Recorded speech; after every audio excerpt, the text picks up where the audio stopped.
Okay, so welcome. Many thanks for joining us this evening. This is the final Zoom discussion as part of COPnes 26, Totnes Town and Region's parallel event to COP in Glasgow. But because of the phenomenal interest across the region and beyond, there are more events coming up. Further details will be at the end. These events have been planned to enable informed, transparent and open debate on aspects of the environmental crisis. There will be a copy of the discussion available after the event, so you can revisit, or those who couldn't attend can view at a time of their own choosing. You should be automatically muted. Please also ensure your video is off to conserve bandwidth. You will be able to use the chat during the session. Please feel free to share thoughts, articles, news reports, or call attention to any other useful sources you would like to share. The chat will be saved, and you will also be able to post questions for the panel into the chat. Please enter in the chat exactly who you are addressing your question to in the first place, and I can also pose the question in the most effective way when the time is appropriate. We will get through as many chat questions as possible in the time allowed. If you cannot hear one of the panelists, please also let us know via the chat so we can fix the problem. We'll be monitoring the chat throughout, so if there are any technical issues, please let us know straight away. We'd like to welcome and thank our panelists because they've all agreed to participate in the spirit of open and informed discussion, and we are extremely grateful for their participation. So on this discussion panel tonight, and I'm going to ask the panelists to please wave when I mention your name. We've got Dr. Peter Evans. We have Matt Mander, Chief Officer, Inshore, Fisheries and Conservation Authority. We've got Anthony Mangnall, MP for Totnes and South Devon. We've got Mike Pulestone, Marine Naturalist and Ocean Rebellion Activist. I'll say Dr. Peter Evans, your title, sorry, School of Ocean Sciences, Bangor University, very important to get that in. Geetie Singh-Watson, Ethical Publican, the Bull in Totnes. And we've got Martin Ewell, Water Dance and the Western Fish Producers Organisation.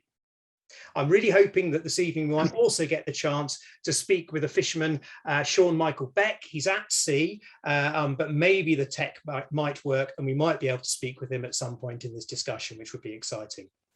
The way we like to do things in Totnes Talks is to give each panelist 2 minutes to outline who they are, what they do, and their position and angle of interest on the discussion topic.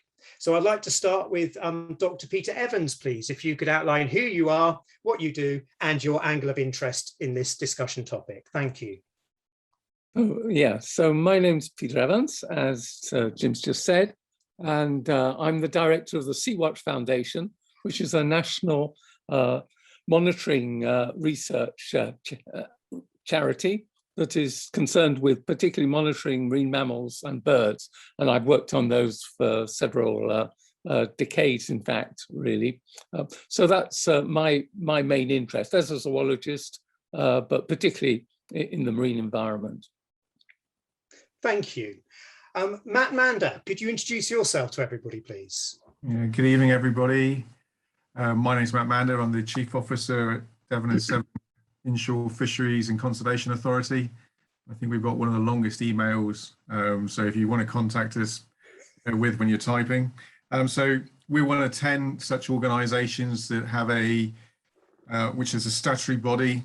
Our area covers from all of Devon waters out to 6 miles, Somerset, and all the way up the Severn Estuary. So we're the biggest district. Our duties are set out in the Marine and Coastal Access Act. And they are pretty challenging duties, and because we need to try and balance, as the duties set out, between the exploitation of sea fisheries resources, with balancing that against the environmental impact of such activities. And we also recognise our duty to balance the needs of all fishers, so that includes recreational and commercial operations.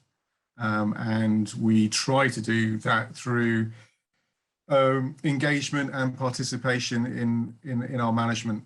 So it's really trying to demonstrate localism at its best. It's challenging, we don't get it always right, but tonight I'm sort of hoping to use this as a way of positively engaging with an audience that we might not come across very often. Thank you, Matt. Thank you. Anthony, could you introduce yourself, please? Good evening, I'm Anthony Mangnall. I'm the Member of Parliament for Totnes and South Devon, and obviously with one of the most vibrant coastal communities in the country and the most valuable fishing port in England. It is essential for me to not only be able to listen, but also to speak on the experience that I've had working alongside the fishing sector. And as many of you will know, I was out at sea recently with one of the water dance vessels to understand a little bit more about what's going on and how our trawlers operate. So it's a pleasure to be here and very interested to hear where the discussion goes. Thank you, Anthony. Mike, could you introduce yourself, please? Yeah, hello everyone. Good evening. Yeah, my name is Mike Pulestone. First thing I'm going to say is I am not a scientist, but I am a key marine naturalist. I go out onto the shores recording the local marine life. I actually co-started a marine interest association, the Shores of South Devon, which is thriving.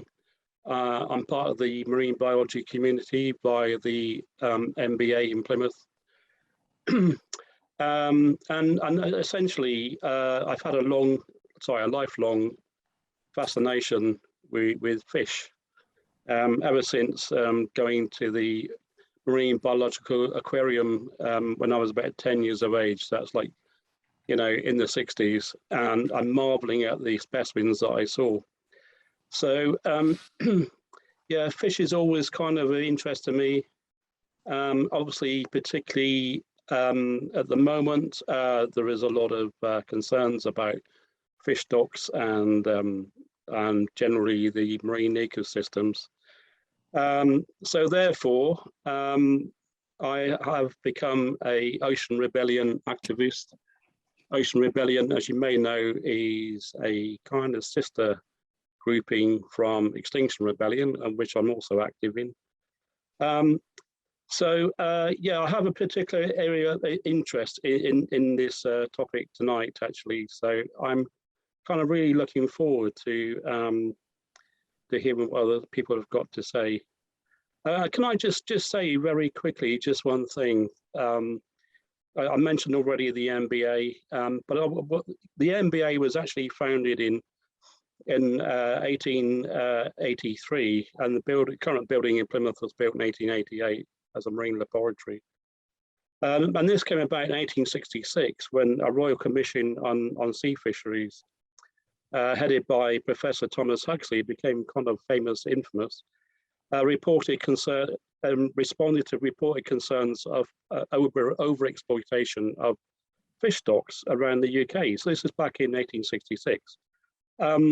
Huxley actually then went on to address a fisheries convention in London a couple of years later. He stated very clearly that it was just not possible to overexploit certain species of fish, i.e. cod, herring and mackerel, using the current fishing methods. So he was actually really kind of proved to be wrong soon afterwards by Sir Ray Lancaster, who did groundbreaking work on fisheries management and research. And it was pretty evident that actually there was, even back then, there was actually concerns about fishing stocks. And so 150 years later, we have this scenario where there are concerns about stocks of cod, herring and mackerel. So I just thought I'd give a bit of historical kind of context to that. Maybe things haven't changed. Yeah. Thank you. Thank you. Geetie, could you introduce yourself, please? Hi, I'm Geetie Singh-Watson. I'm a publican and restaurateur. And I opened my first pub, organic pub in London 30 years ago. And actually, the whole point of the business was to be as values driven as possible and to demonstrate to people that you could have your delicious meal in fabulous settings while having as minimal impact on the environment as possible, and in circumstances a positive effect on the environment. And fish is one of the ways that you can, actually. If we manage fish stocks well and fish and create marine reserves, we can actually have positive effect on the oceans. I started organic, that was easy, and recycling and composting and all the other values and recycled furniture was simple. Fish was phenomenally hard. I mean, it was just impossible, and still is impossible, to get straight answers out of the fish wholesalers about how, where their fish is caught. So having gone through really complex fish procurement policies that I created, that were the first one, I had the first restaurant fish procurement policy to be approved by the Marine Conservation Society. And I was the first restaurant in Britain, actually, along with a couple of others, we grouped together to be approved by the Marine Stewardship Council.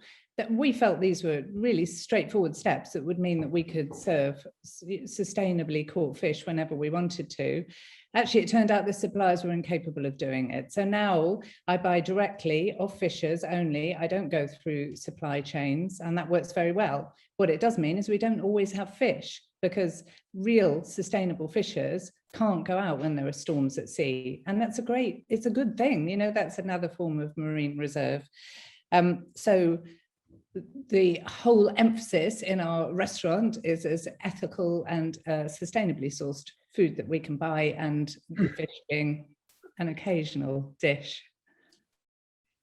Thank you, Geetie, for that. And Martin, could you introduce yourself, please?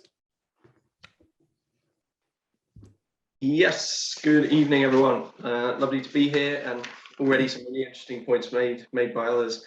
I've definitely got something in common with Mike. I'm fish obsessed, fish geek. I grew up in Cornwall, trained as a marine biologist, and worked in marine regulation for 10 years. So with the Environment Agency and the Marine Management Organisation in things like licensing, marine activities, marine spatial planning, and fisheries regulation. And I joined Waterdance, which is a Southwest-based family-owned fishing business, in 2019.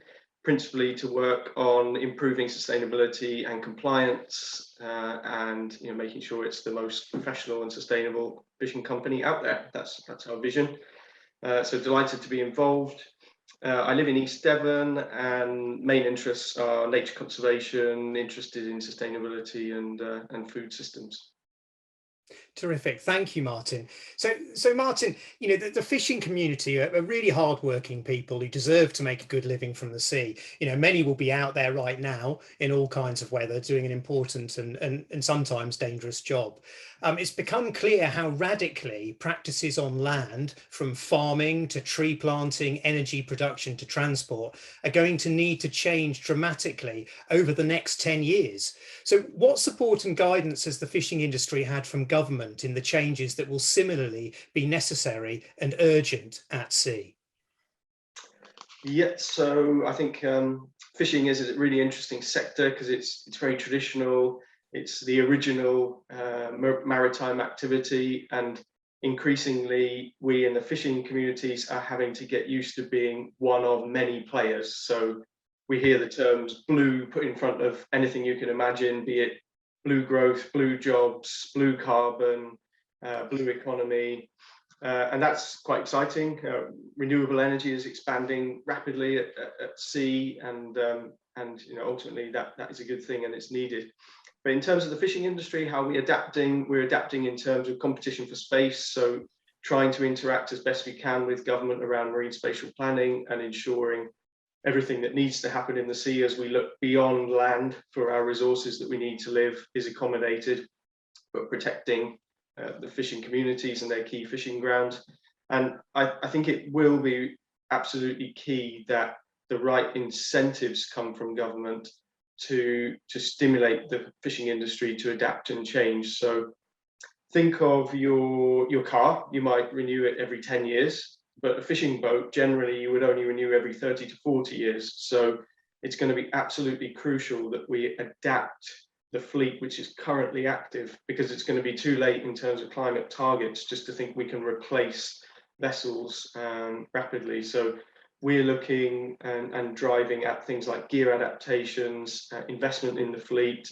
And we do think we will need some public support, but there's a lot we're doing as a cooperative of fishermen with the Western Fish Producers Organisation. So, for example, we recently trialled a lighter beam trawl gear, which reduced our fuel use by 20%.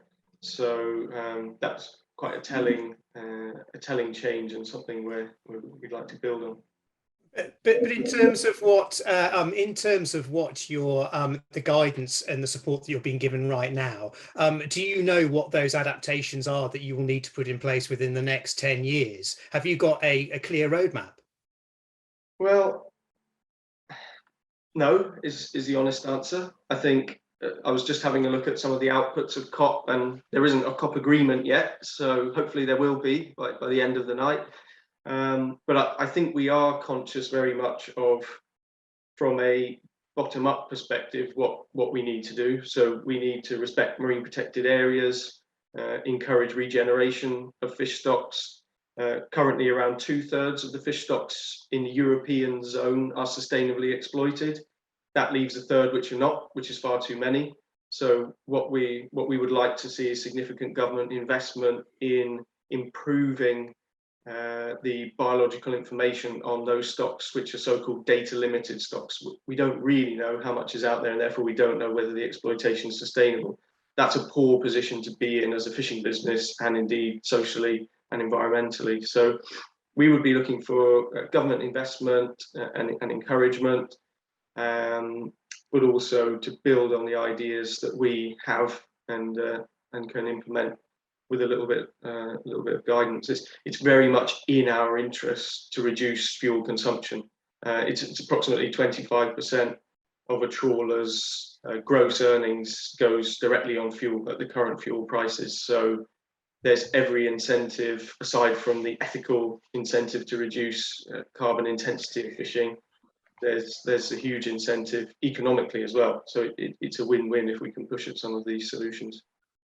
Yeah, so thank you for that, Martin, because obviously we're very lucky we've got Mander here from the Inshore Fisheries and Conservation Authority. And Matt, I'm really interested to hear, I mean, has enough attention been paid to inshore fisheries and conservation in terms of making sure that the stocks and the biodiversity is actually sustainable? The simple answer is no. It's quite interesting that it's very much a topic of conversation with what's going on in Glasgow, but quite clearly, I would say, certainly from Devon and Seven's point of view, that we are always struggling for funding, although we do see ourselves as playing a really important part in sort of delivering the government's view that's set out in the Fisheries Act for world-class fisheries. I think we're a long way away from that.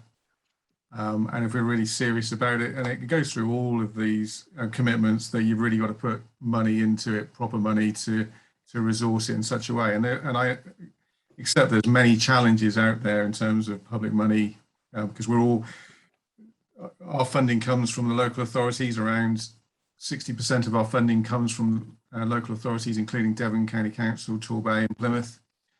And then 40% comes from central government. And we're, depending on how much resource we get, is how much work we do. We're focused on the balancing exploitation with marine conservation. So our focus is on ensuring that the areas that are designated as protected areas are actually protected. There's a big difference between designating these sites and actually ensuring that they're protected, because they do get there are many incursions into those areas, because as you'd expect, when you protect a site, the fish populations are generally better in there. So unfortunately, that does become more of an incentive to fish illegally in those areas. And we have a number of cases ongoing at the moment, which is exactly that with incursions. So I think one of the things that we must get clear, and it's a bit like with the overall commitment from Glasgow, it's only paper at the moment. You actually have to deliver it, and there's a big difference. As for the conversation that we started with and the question you asked Martin, I think this is again where it becomes so much more difficult, because one of the things that we see in the industry is this drive towards more efficient capture of fish. And that's likely to be on bigger, more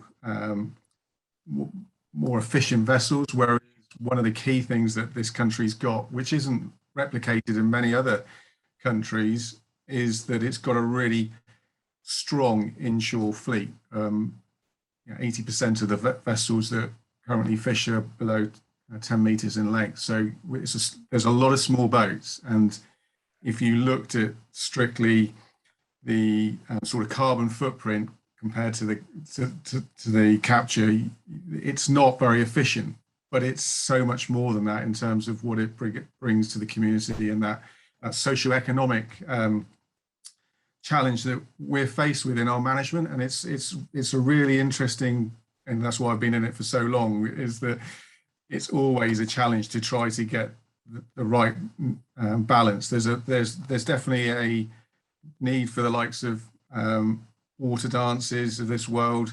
They are at the top end, in terms of the size of the vessels and their operation. And then you've also got the smaller vessels, which Geetie said that she was sourcing from. I think by just getting from Martin saying about the sustainable side of it, I think there's ways of managing all these different activities in such a way that they can deliver sustainability.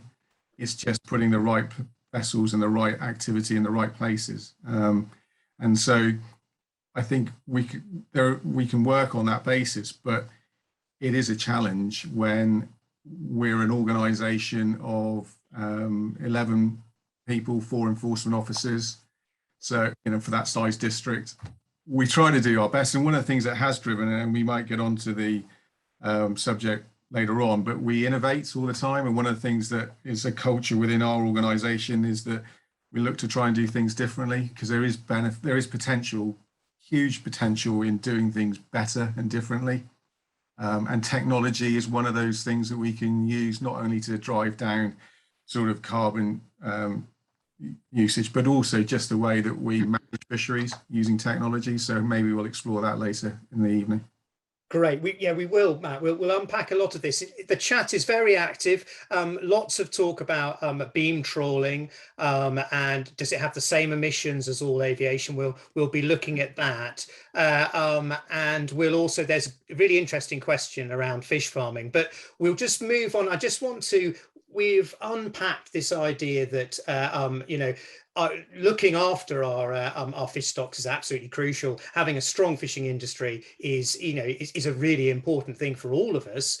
But we lack that data, and we seem to be lacking that top level strategy and policy. Just before we can move to you, Anthony, to talk about policy and strategy, Peter, could you just set the context around, well, what role do the oceans play in this climate crisis? Because we're talking about biodiversity. Has that got anything to do with climate? Has that got anything to do with what's really being discussed up at COP? Yes, absolutely it does. And I mean, to take the example of what I work on particularly, which are sort of whales and dolphins there, they are one of the most important contributors to the removal of carbon dioxide in the carbon cycle. So, I mean, the ocean is a very important part of the Earth's carbon cycle, as it helps with this carbon sequestration that we see. That's the removal of carbon dioxide from the Earth's atmosphere, which is what's a major problem for climate change. It holds 50 times more carbon dioxide than in the atmosphere itself. So that shows you really how important it is. And important carbon sinks that will sort of store carbon are planktonic plants, phytoplankton, seagrass beds, mangrove forests in the tropics, and whales. And it's only actually recently that we've really understood better how important whales are for this. And these can lock away carbon for many hundreds of years, even thousands of years. So they're a really important source there. Carbon-filled plankton of planktonic plants eaten then by zooplankton. And then when these are eaten by whales, and those whales die and sink to the seabed, the carbon becomes stored for these very long periods of time. And whales are capable of building up large amounts of carbon stores, millions of tons a year within their bodies over their lifetime. This is really quite a considerable amount. Carbon stored in this way is often referred to as blue carbon, as was mentioned earlier, since they effectively immobilize that carbon from the cycle. Whales also increase the amount of plankton production, which stores 40% of all carbon produced. It generates, 37 billion tons of carbon dioxide a year is then taken out of that. That's 4 times the carbon storage of the Amazon rainforest, for example. So although we talk a lot about the need, and there is certainly a need to stop deforestation, there's also an enormous need to be careful for what's happening in the oceans there, besides any sort of conservation needs that there are for maintaining biodiversity. A recent study published actually just a few days ago in Nature showed that previous studies had really underestimated the amount of consumption of prey that baleen whales made. That's like blue whales, fin whales, and so on, and by about 3-fold or more in certain ecosystems. And of course, we over-exploited a lot of these whales in past centuries, particularly the last century. And in areas like the Southern Ocean, we reduced it, by say 100-fold. And that meant that actually that had a major impact on the carbon cycle and how much carbon dioxide was being absorbed and then sort of immobilized in the seabed. Now, if those populations can recover, that will then work to our advantage in terms of climate change. Well, thank you, Peter. That was really, really in-depth and really fascinating upsum about where we're at with the oceans. Anthony, I believe that the pillar 1 of the seafood and fisheries funding was all to do with innovation in sustainability. And, good governance and effective strategy is to have an impact assessment of spending. Otherwise, it just becomes another form of subsidy by another name. What impact assessment has been done around this first pillar, specifically for innovation in sustainability? I mean, what, for example, are the headline innovations to come out of pillar 1 funding in Brixham and the wider area? I mean, that's a good question, and you're probably better off asking people who are actually in the industry as to what those specific technologies are. I mean, Pillar 1 has only just been launched of the £100 million that's been announced by the government.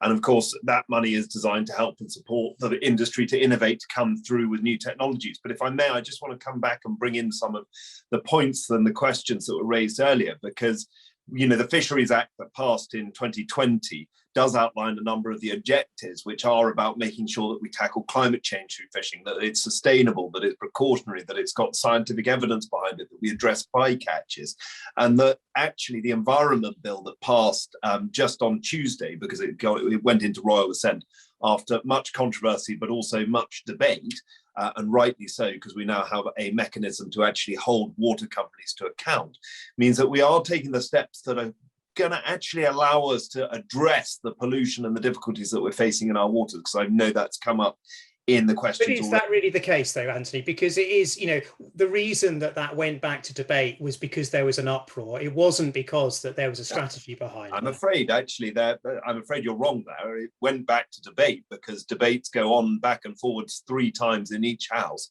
and into committee stage, where they are continually amended.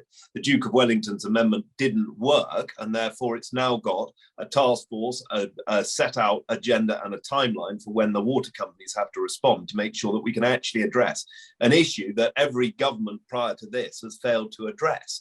So, I'm pleased that we've got an environment bill that's in place that is actually going to make a big impact on our waters and ensure that not just our inshore fleet, but our coastal waters as a whole are going to be more biodiverse and allowed to have more areas of protection. I'm particularly supportive of the Benyon Review, which offers the opportunity for more highly protected marine areas, which gives us a chance to cultivate that biodiversity, to cultivate that growth in species. So was the Benyon Review an impact assessment from the Pillar 1 funding? No, the Benyon Review was an independent review launched by Richard Benyon when he left DEFRA, and has now been published. So he is going to be, and has a set timetable right now to produce more highly protected marine areas. There are pilot zones already that are running. How many pilot zones? I can tell you off the top of, I can't tell you off the top of my head. I have a list here of them, if you give me 1 second. But so I think there's one at the moment, there are 4, sorry, around Dogger Bank, Inner Dowsing, South Dorset and the Canyons Marine Conservation Zones. Because the Publican report did state that the absolute minimum pilot site should be 5. Okay, I mean, so we're getting round to it. I mean, as I say, he has to designate a number of pilots in 2022 in English waters. So he's still got time. Well, that's one thing we don't have, is it? And, Well, and I that's mean, it's become all very of this clear stuff from is done. COP that Well, we I know, don't have time. But this is just the thing, isn't it? You know, it's taken 60 years for anyone to even tackle an environment bill or a fisheries act, and we've just gone and done that. So, you know, the point is the steps are being taken. Not everything is going to happen immediately, but I'm quite positive about the direction of travel in which we're going in. So, Mike, I'd like to turn to you. With the failure of COP, are we acting fast enough in protecting our marine ecosystems? One-sided. Sorry, Jim. Carry on with the question. Yeah. With the failure of COP, are we acting fast enough to protect our marine ecosystems? Absolutely not, in any shape or form. What I would bring you back to actually is it was last Friday, which was Oceans Day at COP26, and the legendary marine biologist and oceanographer Dr. Sylvia Earle spoke, and she gave an interview. That's a 14-minute interview on YouTube, which I recommend anybody here on this panel and anybody listening tonight to listen to. She came up with some fantastic quotes, which I jotted 1 or 2 down, having watched it a couple of times. I mean, what she's saying is we're running out of time, and she is very clear that organised fishing, industrial fishing on the high seas, which actually essentially is unregulated, because once you're at the high seas, you know, there is nothing really to kind of say what you can and can't do.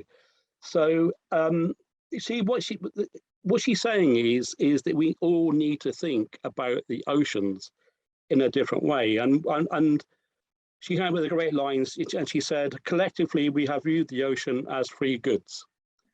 And you know, it's pretty obvious to many groups around the world who are interested in ocean ecology, and to many scientists, that we are, as she said, what we're doing in terms of the ocean right now is extracting wildlife on a mega scale. I mean, I think in 2020, Greenpeace recorded 20 different foreign-owned super trawlers operating around the UK. Super trawler definition being a ship, a boat of over 100 meters length. But you know, they actually have a pelagic net a mile long, some of these ships, and they are scooping up lots of pelagic species like blue whiting, boarfish, and all kinds of stuff that then gets processed into pellets, gets fed to farm animals, all the rest of it, chicken farms. I mean, this is just madness. So, and she's saying basically we still have this attitude that it's out there, so we go and catch it. You know, and actually, you go back in time, you know, the Newfoundland cod banks were one time thought to be inexhaustible, but they were fished out. I mean, essentially, they were fished out. And right at this moment, you know, the EU has actually banned cod fishing in the North Sea, the northern part of the North Sea. And why is that? Because it's been overfished to the point that there is no viable reproductive biomass. So the cod are not able to actually reproduce quick enough to build up a suitable biomass again. But again, it comes back to actually viewing the oceans in a different way. I mean, you know, as she said again, sorry if I keep quoting her, but she is so influential. You know, she said back in the day, you know, we used to go and kill whales, we killed penguins, you know, we killed lots of seals, you know, and those attitudes towards those species have changed. We are as a race, you know, human race, much more protective about these these animals. But what she's saying is, and I utterly agree, is that we still haven't changed our attitudes about fish. And we still view fish as a resource, as a stock. But in actual fact, fish are very, very much, which is pretty obvious in a way, they are very much a central part of the marine ecosystems. Oh, clearly. Okay. And what's happening right now is we are taking out the top predators. Sharks are being killed at an unprecedented rate because of bycatch or overfishing specifically for those species. And also, I mean, just to say, as she pointed out also, right now we are now exploiting the bottom of the trophic levels. So we got krill. So krill fishing now has become utterly industrialized, and you've got huge fleets of huge ships in the pristine waters of the Antarctic, the Southern Ocean, Indian Ocean, catching krill. Now, krill actually is one of the biggest biomass on the planet. Okay, but at one point, so was bison. You know, bison roamed the plains of America. They were thought to be inexhaustible. They were actually taken out to just a few individuals now. And going back to Huxley, when he thought, you know, there's so many fish out there, keep fishing the way we do, we'll never exhaust it. But of course, technology has moved on to the point it is now incredibly efficient. Mike, I'd like to pause you in a second, please. Yeah, because that's a really good point. I'd like to move to Martin, because actually, sure.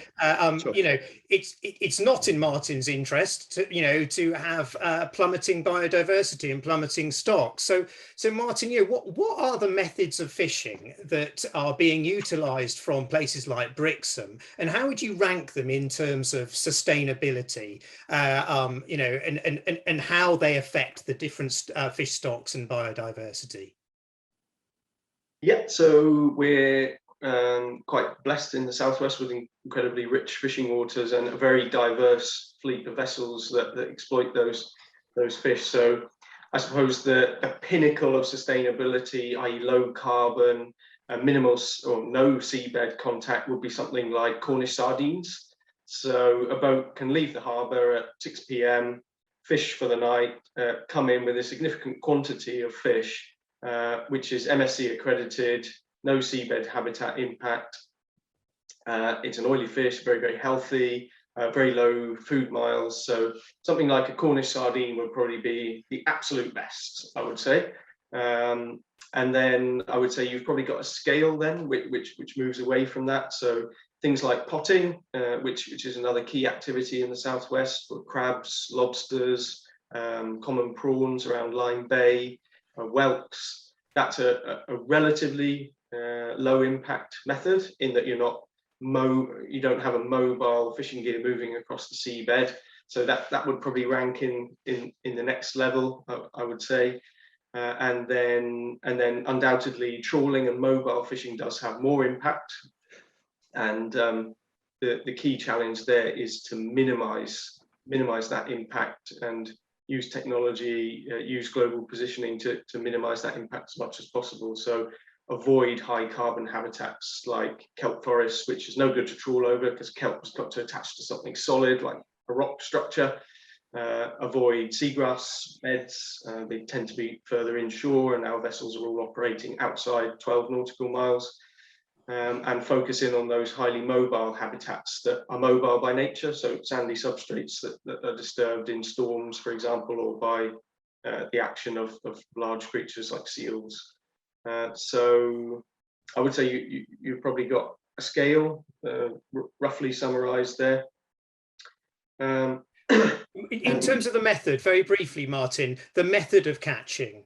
So obviously we live in an industrial age, you know, there's different types of net and passive gear and active gear. What, you know your stuff, what is the most sustainable and creates the least amount of bycatch and is really finely targeted, and which is the least sustainable in terms of expense and in terms of bycatch and in terms of damage? I think you can look at it in terms of different criteria of sustainability. So let's not confuse economic and social sides, but even just environmentally, you've got the impact of operating the fleet, so the carbon intensity of the operation of the vessel. You've got the fishing method and, for example, contact with the seabed, bycatch of sensitive species, and then you've got the stock itself. So are you only taking as much stock as can be naturally replenished, i.e. it's long-term, it's sustainable. So taking all of those things into account, I think most fish caught locally here in the southwest would certainly have a lower carbon impact than something like red meat. You would hope so. In fact, there were 100 tons of fish landed at Brixham Fish Market this morning, and the Scientific, Technical and Economic Committee for Fisheries that reports to the European Commission estimates that for 100 tons of fish wild capture, you produce 170 tons of carbon. And for 100 tons of beef, you produce 30,000 tons of carbon, so more than 2 orders of magnitude higher. So it's a relatively good choice to eat fish, but yes, within that, I think Geetie mentioned about complexity. Fishing and the supply chains are very complex, and as we're purely a fishing company, we don't process fish, and perhaps one of the frustrations we sometimes feel is getting that message through to consumers. But I would probably refer back to my previous 3 tiers: your Cornish sardines, your potting, okay. and then Okay. Thank you, Martin. Because we'll come back to the methods in a second. Geetie, as a publican, does sustainability actually matter? I mean, it's a word that's bandied around. Does it actually count in terms of reality? So, how many menus do you look at, and how many products in supermarkets do you look at that have the word sustainable on them, that have the word sustainably caught fish, and I seem to remember in 2006 the European Union made it law that you had to state how fish was caught on packets, and the way that people get around that is to just list all the methods that this fish might have been caught. But the point is, people want to know. That's why restaurants say our fish is sustainably caught off Brixham Market, which is just a blanket nothing, because that doesn't relate. That's people assume that because it comes from Brixham Market is sustainably caught, but of course it's not. If they're beam trawlers, it absolutely isn't. But every restaurant will say it, and every product will talk about their sustainability, because the consumer wants it. The food citizens want to know. It's really important to people. But we haven't got the information, we haven't got the supply chains. It is horrifyingly frustrating. So thank you, Geetie. So Matt, beam trawling, that's come up very clearly there. How does a beam trawl work, and what kind of catch does it catch, and what does it do to the seabed? Can I just, before Matt speaks, say one more thing? Absolutely.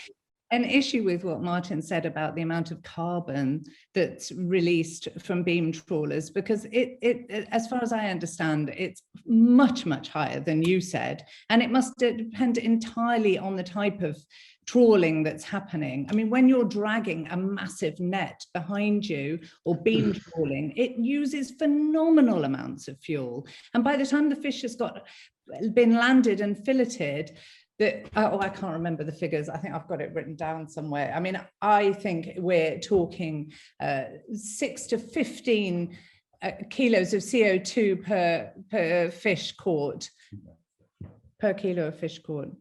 I mean, really horrific. It's really shocking, much worse than beef. And of course, in exactly the same way, it depends how your beef is produced. In exactly the same way, it depends how your fish is caught. So you can't make simple blanket statements like that comparing fish to beef. It's really dubious.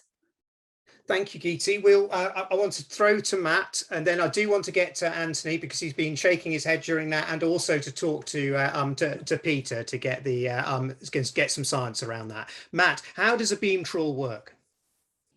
Okay, well, it's normally they've got 2 nets that are on beams, right? So they're connected to a beam and they're put to the bottom. So they're called demersal trawls because they're on the ground and they're towed along for a period of time. And species thereafter, the head rope will be higher or lower. The mesh size will be different sizes.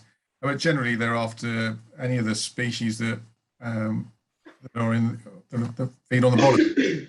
Fish, that's what we place, and soles are caught through that method.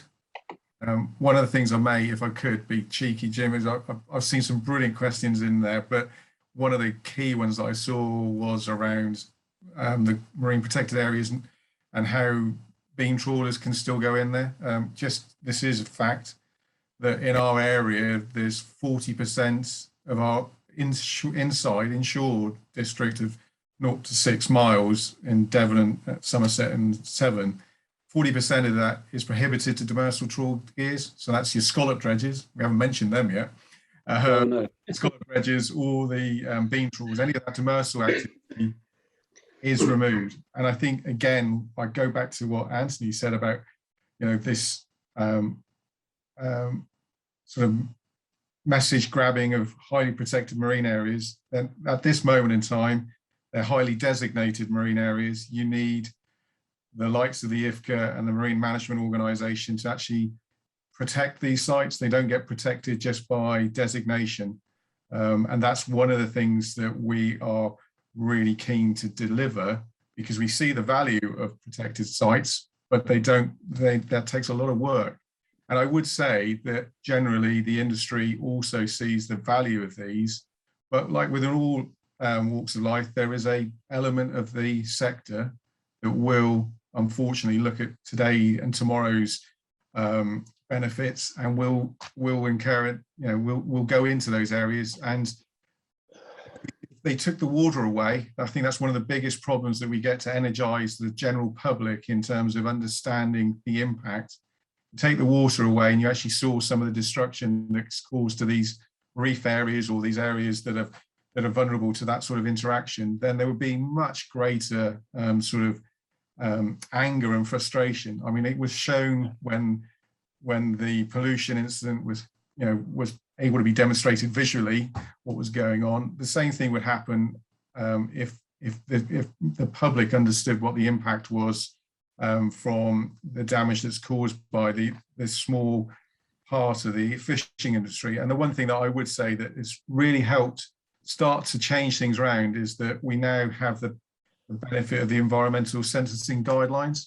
It was very much focused on big business polluters, but it's just as applicable and is now applied to all fisheries cases that involve that sort of damage to the environment. And I think that again is a step towards it, but we're a long way from delivering what we need to in terms of sustainability. But I would say, from my understanding of, and I know there's a lot of conversation about carbon footprint now and how this the beam trawlers and any interaction with the seabed releases carbon, that's trapped there. That at this stage, I'm still of the opinion that there's still opportunities for all these activities to take place, but we just need to make sure that they're managed correctly. And otherwise, again, like our role is to balance.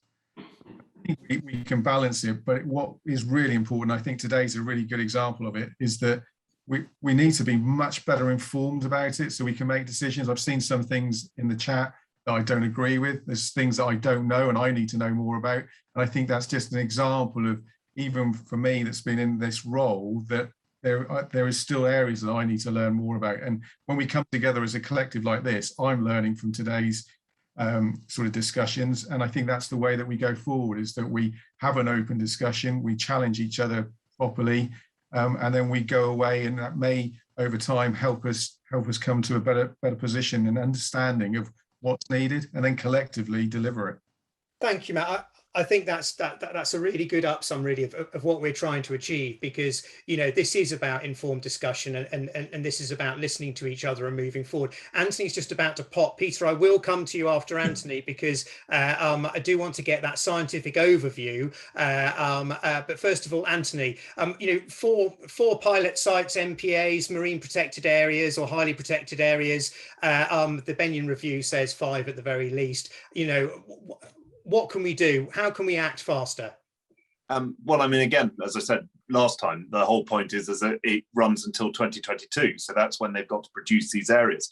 I mean, actually, I'm really interested in the stuff that Matt was saying about IFCA. I've met with Matt about this on one occasion, and we'll be doing so again, because IFCA does need to be better funded. There's absolutely no doubt in my mind. If we want this to work and we want these policies to really make the impact that they're designed to have and to have the outcomes we want, then we've got to go in that direction. But I just wanted to actually also, and I'll come back to your points in a second, which is the 2 points around supply chains and labelling. I couldn't agree more with Mrs. Singh-Watson's point about the supply chains, because there's clearly an issue around what we do and how we supply locally, and how we create and put food in from the local market into local offices, schools, supermarkets, all of this stuff. And it just isn't there at the moment. And we need to do far better at that. And there is set to be a procurement bill coming forward next year that is looking to tackle this. And Victoria Prentice is already working to see how she can try and improve it. But I know firsthand from people like Henry Dimbleby, who set up an app to try and actually rectify this issue, that it is incredibly complicated. And as for the point on labelling, I also couldn't agree more about how difficult it is, because when you look at the labelling on any package in any supermarket, it's so complex and so difficult to be able to actually get to grips with what's in your food, let alone how it's been caught or how it's been reared or how it's been slaughtered. It's just a nightmare. And when I interviewed someone the other day about this, because I sit on the trade committee, the International Trade Committee, they said the single most effective thing about whether or not people buy things or not is whether or not it has the Union Jack on. It's not what's on in the wording, it's just the British flag, which decides whether or not someone buys something from home or abroad. So these are two enormous issues that we have to focus on and try and tackle. But you're right about these conservation areas. They are a massive opportunity for us. We can do clever things with them.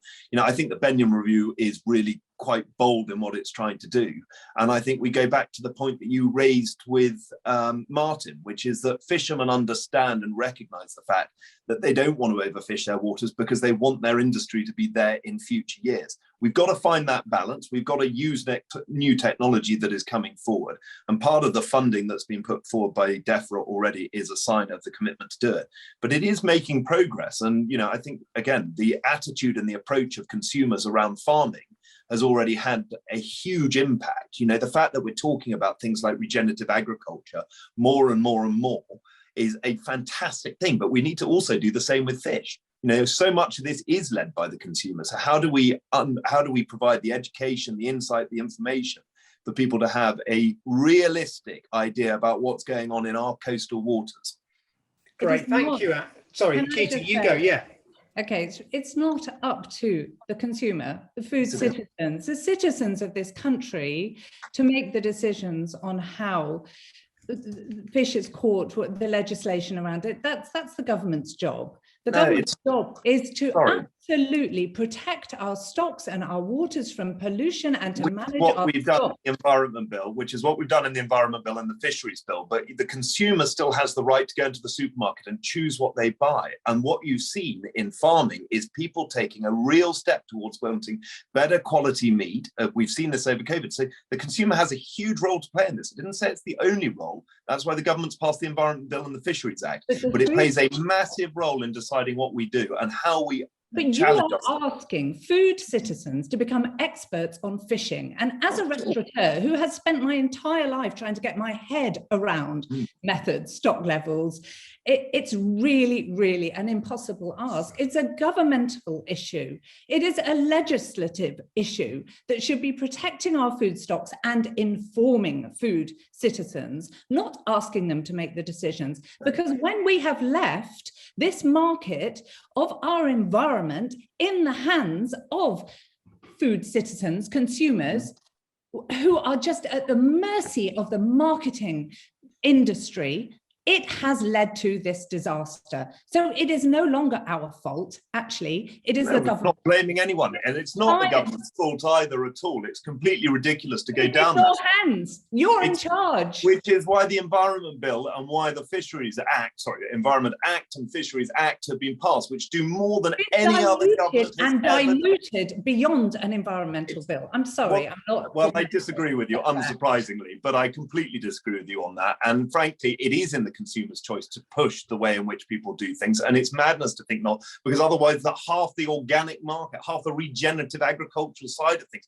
has been pushed by consumers wanting a better quality of meat, of food, of how it's produced, of how it impacts the land. We know that plays there is a market for regenerative agricultural produce. I don't think that even exists at the moment. Well, and I do. Yes, we the people have driven the organic market with very little support from government. But that demonstrates the desire for a change. And you should be really excited by that and embracing it rather than blocking it, which is what happens. And the House of Lords have criticised your environment bill over and over again and thrown it back for challenge, and you've overridden it. And you've overridden environmental groups challenging exactly what you're saying.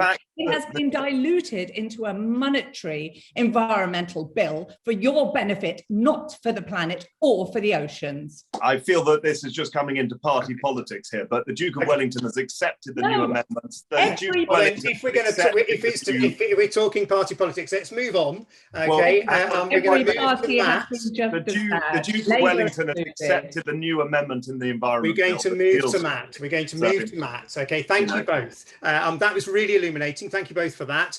So Anthony's just said the Benyon report is really bold with what it wants to do, but the Benyon report's been very specific. 5 pilot sites is the minimum. We're doing 4, so we're not really matching that with action. You need additional funding, Matt. How much funding does IFCA need? I mean, what is the gap that we're talking for to do a proper job that you would be comfortable with? Yeah, I mean, it's great that we're talking funding, and I know that we're public service, so we compete with all the other local authority public services that we're doing, because that's what we are. But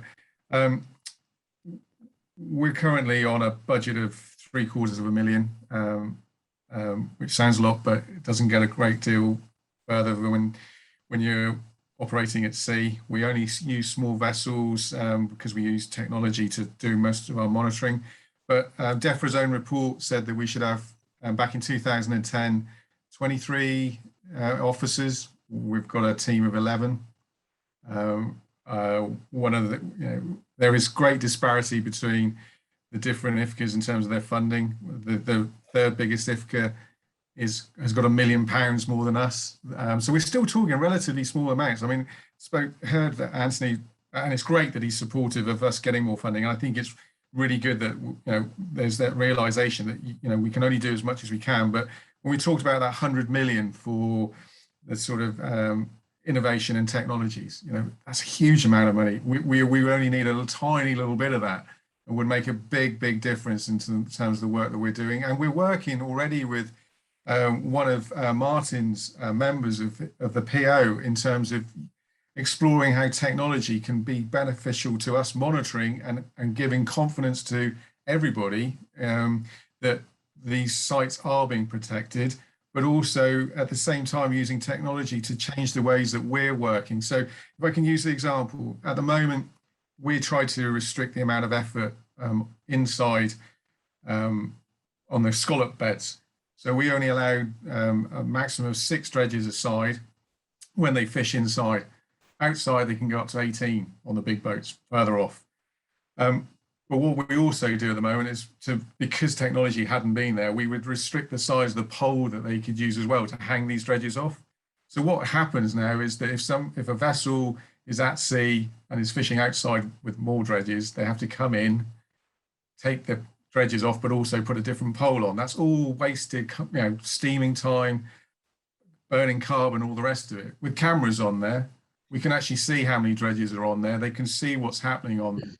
That means that the fisher benefits, we benefit as well. And it's just a very simple example of where technology is there now it's already in so many other businesses, and it's just fisheries is always so far behind the curve. I mean, we're working with companies with the software, etc., for this trial, that they're saying this happened in the haulage industry 10, 15 years ago. And it seems that the disconnect between the level of and speed at which technology is being brought in for the monitoring and management of the fishing fleet compared to the amount of technology that the fishing industry has brought in order to find and capture the fish. We need to get that balance better. But the one thing that we don't have, which private business has, is the funding to accelerate that that sort of innovation. What I must say, though, is that we are on the brink at a national level of bringing vessel monitoring in for all English vessels. So, and that's really, really important as long as it's funded properly, because of the we talked about being data deficient. We so are. And this is a great way of using technology to start informing that debate of what happens. I mean, we've been involved with the highly protected marine area on a displacement model, because everything you do has a reaction and it may be unintended consequences. Highly protected marine areas displace all fishing. So, but where does that fishing effort go? We've been doing, and we've just submitted our... I need you to wrap up because I need to move on, sorry. But we've just submitted it to show that it's not straightforward, because you're displacing all that effort. And it may be that they're now fishing on less productive grounds, so they have to put more effort in to get the same return. So although it sounds good that highly protected marine areas are the way forward, it in itself causes problems that we're having to look at as well. Okay, thank you, Matt. So basically, there's a great action for Anthony. You get more funding, then Martin gets the data that he needs, so that then they can be more accurate and understand the status of the stocks. Peter, I'd love to come to you really about in the chat. There's been lots of information, lots of discussion around carbon and carbon being disturbed through beam trawling and bottom trawling. Is that correct? To an extent it is, but I think it's possibly been overestimated there. I mean, that's not sort of an area that I specialize in, I should add. So I only speak from what I've read really on this. I don't work directly on that. But I think that, I mean, where I come from with respect to anything that damages the seabed is that, as was just mentioned, I think by Matt, is that really you mustn't keep doing it. You've got to rotate, you've got to allow the seabed to recover properly. And therefore, you should do this in a very careful manner and not sort of overexploit that area, whether it's scallop dredging or whether it's sort of some form of bottom trawling there. I think that's really important. But in terms of the overall carbon cycle, I think that it's some of the stuff that's been published relatively recently is difficult to actually justify some of the figures there if you examine them critically there. But as I said, that's not entirely my expertise, really. There are a few things that were raised that I wouldn't mind just mentioning. Firstly, there are two projects I'm doing for the European Commission at the moment. One is mapping fishing effort to look at, to develop risk maps for, in terms of, again, it's really more related to those animals that get caught in fishing gear, because for many of the marine animals, particularly from sharks, turtles, seabirds, and whales and dolphins and seals and so on, actual bycatch is the greatest single problem that they face. That's what's causing more mortality than anything else, any other pressure, and yet it's very hard to determine this because of the difficulty of monitoring fishing effort and doing it by gear type. We've done this as far as we can using both the vessel monitoring system, BMS, and also AIS, automatic identification system, which is available sort of freely, but neither of those adequately monitor small vessels. So all the small vessels that are operating, and we have increasingly been moving towards a greater number of smaller vessels because it's more cost effective, but they're not being well monitored. So we don't have a good idea of their direct impacts. And so we badly need to do that. The other project that I'm doing for the European Commission is actually looking throughout Europe under the Habitats Directive at and that includes the UK, at how effective those marine protected areas are in terms of maintaining biodiversity. And I'm afraid in most cases they're not effective, and they're not effective for all sorts of reasons. One reason is because there's not enough funding to properly research those protected areas to actually determine whether the populations of the animals that are being that those were set up for are in fact being conserved. Are they at favorable conservation status, which is what they should be? And in some cases where they are monitored, they're not at favorable conservation status.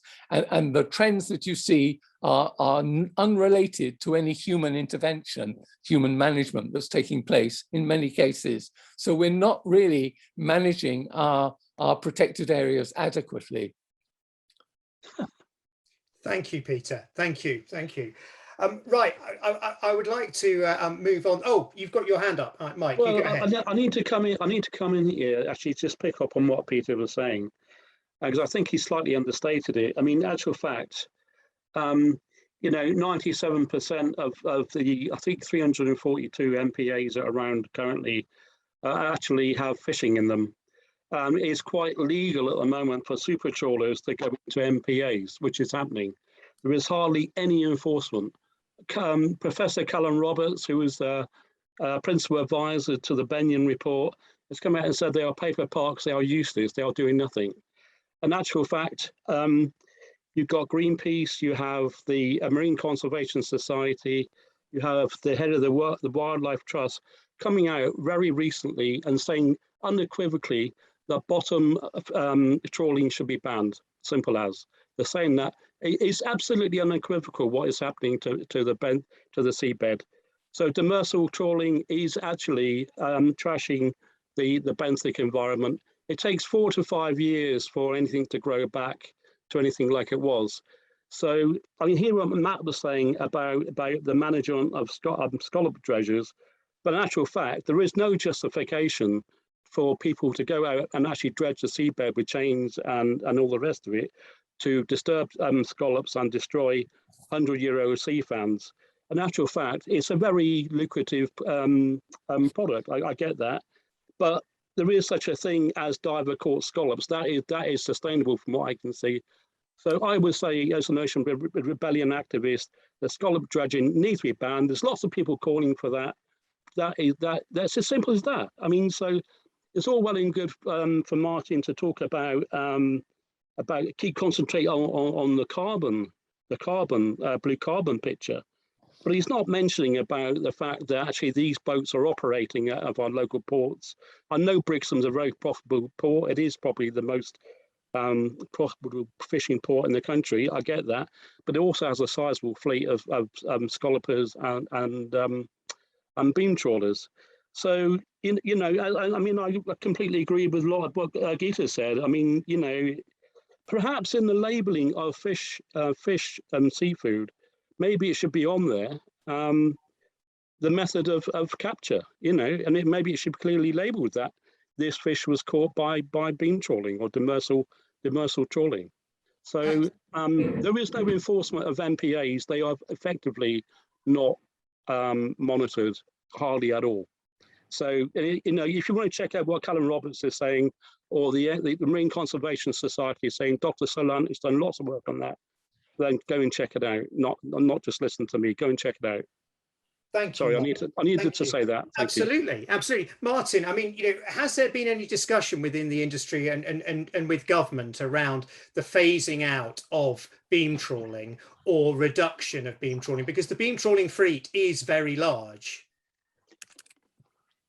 A few points I'd like to make. It's a really healthy debate, so it's good to be part of. It seems like as a country we're really coming to an awakening about our environment. So I spent my summer holiday, went up to Sussex to the rewilding project at NEP, and it's absolutely fascinating. It's brilliant.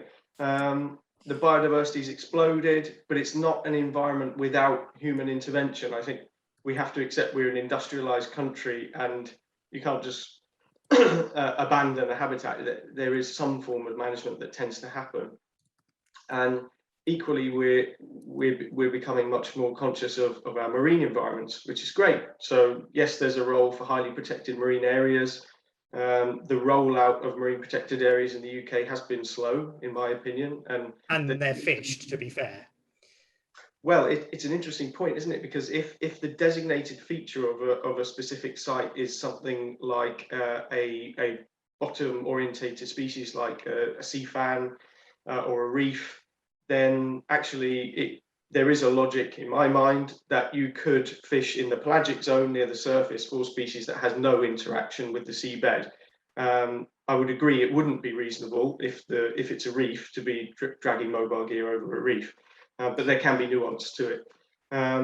So yes, and things like spillover effects from MPAs are well proven in terms of fish stocks. No argument with that. So well-managed MPAs will be in everyone's interest, just like well-managed nature reserves on land are. So we're absolutely not against that at all. Do we need more no-take zones? Yeah, well, the highly protected marine areas will effectively be no-take zones. And I think they're going to be absolutely fascinating. I went on holiday to California a few years ago, and there's just a very small protected marine area in a place called La Jolla, which it was just unbelievable. There were people snorkeling, kayaking. The recreational benefits of protecting a relatively small area right next to the coast, next to a densely populated zone, were actually brilliant, just like a park on land. Everybody loves having a park in their neighborhood. So yeah, we're all for interventions like that. It does feel, sorry, Geetie, go ahead. Did you not ask about beam trawling, not marine reserves? I think because then we start considering beam trawling to net. Yeah, Geetie, yeah. Sure. I mean, try to come back directly to the question. I haven't spoken for a little while, so I wanted to cover a couple of things. Hope that's okay.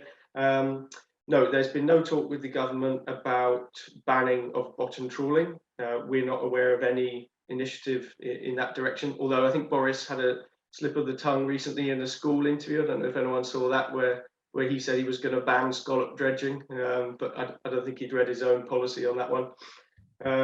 Maybe he should follow through. That'd be good. We're not expecting that to come. What we are expecting to do is work hard, just like farmers on land, to minimise our impact, respect protected areas, reduce the carbon intensity, manage fish stock sustainably. We are expecting to do all of that, but we're not expecting to not be able to trawl in zones that aren't protected from trawling for specific reasons. Beam trawling releases more carbon, which we haven't covered, than the aviation industry. So how is continuing to trawl going to be fishing better, protecting the environment better? So the Sala paper that referenced that beam trawling releases more carbon than aviation is hotly contested. We're at a very early stage of blue carbon research, and in my mind, good researchers are standing on the shoulders of giants. They're building on the research that's gone before them. This is effectively ground zero. This is the equivalent of pre-Charles Darwin, Lamarck saying, "Oh, giraffes have long necks because they stretch up, and that gives them long necks." No, I think it was 36 marine scientists who backed up that information. I don't think this is guesswork. It's fairly serious work. And if there is a risk that we are releasing that much carbon, we need to stop right now, because we're on the brink of a climate catastrophe. I mean, we can't sit and wait and guess anymore. We have to pause it and say, damn, this fishing method is gutting to lose, but we're going to have to lose it. In the same way that businesses are going under all over Britain, because this government took its enormously brave step as taking us through Brexit, and it has been massively detrimental to lots of people. They were willing to take that risk, so we need to take this risk on every environmental issue possible right now, and that means stopping all beam trawling. Yeah, we're absolutely putting our money where our mouth is. We're funding a 2-year research project with Bangor University to look into blue carbon. So that's with a chap called Jan Hiddink, who works alongside Dr. Evans. So we are recognising we have just need to stop until we know otherwise. Well, I disagree, but I respect your opinion. Can I just say that Martin just mentioned the kelp project off Sussex, which indeed is a great project. But I don't know if you know, but off the Sussex coast, there were huge areas of kelp forest, which has actually been reduced to a very small fragment. And there's only one reason for that. That is because of fishing, of bottom fishing. It actually just basically destroyed the kelp forest. And that is why, as Martin was saying, that is why there is this project ongoing at the moment to reintroduce the kelp forest. You know, that's another great example. You mentioned just now, actually, Jim, about no-take zones. A fantastic example is usually well cited is the Lundy no-take zone, which has been well studied, and it's just remarkable what's happened there. And also like the Lyme Bay project, where the MPA was set up there. There was initially a lot of opposition from the fishing community there, but they've absolutely embraced it. And that's because it was very much a collaborative exercise, and there's now great benefits to the fishers and there's great benefits to the environment. So it's absolutely clear that every time fishing is stopped in a certain area, it recovers. It generally recovers. Most of the time it recovers. So it's absolutely unequivocal, you know, that bottom fishing is destroying benthic environments. I mean, it's pretty obvious to most people. If you drag a huge piece of equipment over a vulnerable, sensitive seabed, it will destroy it. I mean, please just go and look at the Marine Conservation Society report that has just come out. Please go and check it out, everybody listening to this tonight. Thank you, Mark. I mean, the chat's alive really with all sorts of comments. It's all blah blah blah, heartbreaking. We celebrate a postage stamp of conservation whilst devastating a massive area. You know, there's this sort of overwhelming feeling that we're way behind the curve on this. That there's a lot of future thinking, and we will be doing this, we will be doing that. That things are, you know, no-take zones in America, but actually, what's going on here, Peter? Are we really behind the curve? Is that the reality? How much time have we got to play around with this one? I think we are very much behind the curve. I think I just don't think humans are intelligent enough to actually to respond adequately, and we're always so slow in everything. We were very slow with responding to deforestation. We still haven't really done so, and we're so slow in the marine environment. Really, we are. And people aren't taking it seriously enough. They're not going out and doing things that they could be doing, really. There's a number of actions that could be taken that aren't necessarily very expensive, but would be sort of sensible ones and would help a lot. And we're not doing that. There's also an awful lot of misinformation going around and unevidence-based stuff, which I think is counterproductive. Okay, thank you, Peter. Anthony, I mean, so, you know, dredging, bottom trawling is clearly highlighted in that Benyon report that we've been discussing as damaging. It describes it as damaging. You know, you went out on a beam trawler for 48 hours. You didn't mention sustainability once. Was it because you were worried about using the word, or because it didn't feel very important at the time? Not really. I mean, it wasn't a case of me not mentioning sustainability. It was just a fact-finding mission for me on a weekend. But I enjoyed your article on it, albeit rather critical. I have to say, I mean, I think a lot like ploughing. I mean, I think ploughing is one of the most dangerous things we can do to our land. And that's one of the things why I support regenerative agriculture. You know, there's been a seismic mood shift around regen. It's not impossible to imagine in the future for there to be a seismic shift around beam trawlers and how they catch their fish.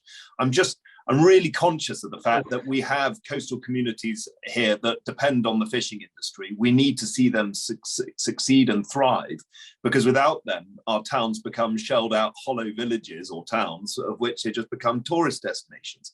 So there is finding a balance. And I think it was really striking to hear someone say to me a few weeks ago about finding that right balance between the fact there is always a little bit of a trade-off. And we have to find that gap. And I think when we talk about the technology, as others have on this call, and we talk about being behind the curve, I think it's absolutely right that Dr. Evans said we're always behind the curve. He's completely right. Humanity is usually behind the curve until the crisis smacks us in the face. But we have to look at the new technology. We have to look at the investment. We have to be able to encourage people to be able to fish in a sustainable way, because it's arguably in all of their interests to do so. So yeah, I mean, I think we can do a lot more, but sustainability has to be top of it. And it was, key in the Fisheries Act, which I spent a great deal of time talking on, where I mentioned sustainability a lot of the time. So, I mean, you out of all of us are in a prime position to be able to advance this. What are going to, moving from this talk, we've had 80 people participating online. There's a huge weight of feeling around, the very obvious fact that we do want our industries and our local businesses to thrive, but that can't be at the expense of complete marine collapse. And we're behind the curve, as you said. What are you going to take then to your colleagues, and how are you going to move this forward on your constituents' behalf?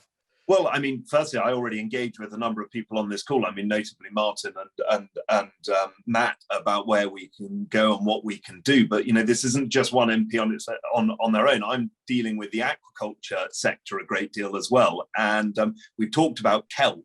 We've talked about how we can use the seas to help sequester more carbon. Well, I'm particularly interested in Lyme Bay. We've got the largest live bivalve mollusk farm, think now in Europe, soon to be in the world. And there's a huge opportunity for us to do more of that, use the seas to our advantage to tackle climate change. So, my takeaways from this, and it has been a fantastic conversation, a fantastic and lively debate. And I think it's important that we do look at the things that have been raised, whether it's supply chains, which I think is hugely important for where we go and how we source and sustain our food, but also those labeling issues, to the technology that's being provided. I mean, the other thing that Matt has repeatedly made this point about is funding. And we're not going to be able to have a success around the marine protected areas and the highly protected marine areas unless we've got the funding to be able to monitor them. We really have to double down on that. And that's something I'm already working on with a number of other coastal MPs, because we know it's in our advantage. We know it's better for us to be able to monitor those waters and to be able to give the data to people like Dr. Evans to actually use and to be able to write reports, yes, in the future, but also to look at the real-time information that's coming in. There are some success stories about how certain fish stocks have become replenished, but there is obviously, clearly, as ever, always more that can be done. Otherwise, if there was nothing to be done, I wouldn't have a job and no one would be doing politics at all. Thank you, Anthony. Okay, so what we're going to do is we've reached the time where we're going to launch our poll. You panelists will not be able to see the poll, but I will read it out to you. Massimo is going to launch the poll, and if our viewers could complete that poll as quickly as possible. So the poll's question is, how do you feel about the state of our oceans and fisheries? Please answer 1. Okay, so an option is, I think fish stocks are at sustainable levels and little needs to change. Another option is, I think fish stocks are not currently sustainable and fishing methods and protections need to change. Another option is, I think fish stocks are not currently sustainable and fishing methods and protections need to change. And I think we need clear government action to support the fishing industry in this. And then the last response is, I think our whole marine environment is in crisis and demand immediate action. There is not enough action from government to enable the fishing industry to address the environmental marine crisis. And we'll see what the responses are there. Whilst that's completing, we've had a very involved and very enlightening discussion, as always, and we all agree that we want flourishing local industries, but the reality is that the environment crisis is hitting the oceans hard, as it's hitting it as hard as hitting land, and swift change and adaptation to ensure a flourishing marine system is paramount. So to end on a positive note, I'd just like to go round the panel and ask what for you would be the biggest, most immediate change that you could put in place to make fishing climate smart or sustainable. Okay, so one immediate change that you could put in place, or you would like to see put in place to make fishing climate smart and sustainable. Okay, how are we doing on the poll before we go around we've still got 22% to fill in the poll. It's creeping up.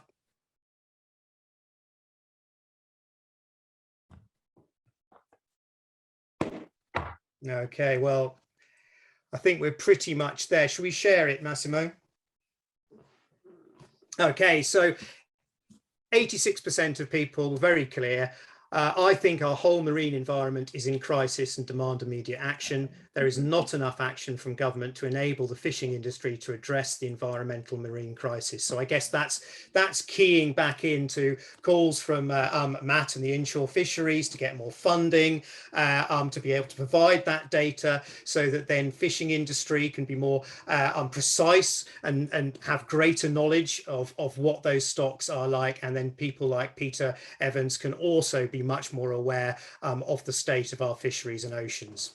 Okay, so we will start with you, Peter. So to end on our positive note, what for you would be the biggest and most immediate change that you would like to put in place or could be put in place on your behalf to make fishing sustainable? This might sound like a strange thing to say, but I think we need to stop working in a nationalist manner. We need to recognize that the resources out there are common to all nations. They move around and cross national boundaries. So we have to work very closely together with all the other countries that are overlapping in the areas that that we may be fishing in, and we of course overlap in our fishing in their sort of economic EEZs. And so I think really proper international collaboration and understanding of each other's needs and constraints and so on is really important. Thank you, Peter. Matt? We missed our chance in the Fisheries Act, but I think there will be an expectation. We use technology far more than we do at the moment, and remote electronic monitoring has to come to the fore so that we can understand much more about what's happening with our fishing industry and using that data to make it better in the future. When you say we missed our chance, what do you mean? Well, it was considered that it was going to be part of the Fisheries Act as well, that technology and remote electronic monitoring was going to be very much there, and it was in debate, and it was withdrawn at the last minute, which is unfortunate. But I think ultimately the work that we're doing and other organisations are doing will demonstrate the need for that technology if we're serious about getting to anywhere near world-class fisheries management. We're not going to do it without technology being at the forefront of that change in how we approach our fisheries management in the future, in my opinion. And that technology monitoring was something that you were really talking about in depth earlier on. Anthony, what would be the big thing that you could put in place? It's more the approach and attitude. So it would be regenerative fishing. I go back to the point that Dr. Evans made earlier. We have to think very carefully about how and where our fishing fleets are fishing and the length of time in which they're doing it. And I think if you can take the same approach to agriculture and the way in which people have moved to regen and to organic, and to even to wilding, as was mentioned regarding net, you can do the same in fishing. It is possible, and it does require, as has just been said, this point about joined up thinking. You know, fish move, as someone reminded me the other day, and so therefore what the French do, what the Europeans do, we have to find some commonality about, you know, approaching it in the same way. And there is, I'm not nuanced enough to give a good enough reference to it, but I've been doing quite a lot of reading around what the Canadians have done. And actually their marine protected areas have been really quite instrumental in seeing the regrowth of a number of species, not also including lobster and crab, to a really, really healthy level. So there are some positive examples that we can take lead on. Thank you, Anthony. And Mike. Yeah, well, it's very simple. I think we all of us on this planet need to kind of rethink our attitudes towards the oceans and the life within. And you know, as Sylvia Earle said, you know, we have to get away from this idea that because it's out there, we go and catch it. And in terms of what we discussed tonight, quite simply for me, we need proper marine protected areas. We need enforcement. We need to stop destructive methods of fishing, i.e. anything that's destroying the benthic environment. And just echoing entirely what Peter said, there has to be international agreement. And the world has struggled with trying to protect the oceans at the international level for many, many decades, but we're no closer to it, unfortunately. But my hope and dream would be that we have to have international planning and agreement to protect the sensitive environments globally. That's all I can hope at this point in time. So that's all I can say. Thank you. Geetie. Well, we need to eat more mussels, basically. Farmed mussels, not wild mussels, because wild mussels are there on our shores, cleaning the pollution that is being pumped into our rivers by, given permission by our government. So mussels, farm mussels create marine reserves. They have no input. They're straightforward to harvest and incredibly good for you. And the shells capture carbon. I mean, they are just our solution. And so we eat a lot of mussels in the pub. But I have noticed people talking about not eating fish at all. And we do, you know, we're talking about rewilding. We have limited land to produce food on. We cannot stop eating fish altogether and rewild half the country and produce our energy from our land as well as our food. It's just not possible. So we've got to bloody manage our oceans. We've got to do it really well. We've got to protect them for the amount of carbon that they capture and the carbon that they can release. And this is really urgent. So eat a lot of mussels from mussel farms. And this government needs to pull its finger out and act like we are on the brink of a climate catastrophe right now, not 2 years, not a conversation, not some research. We have got the information, trust your instincts and act on it. And that's really exciting. That is a positive message. Thank you, Geetie. And Martin. I absolutely love mussels as well. So yeah, I'll echo that. Definitely eat more mussels.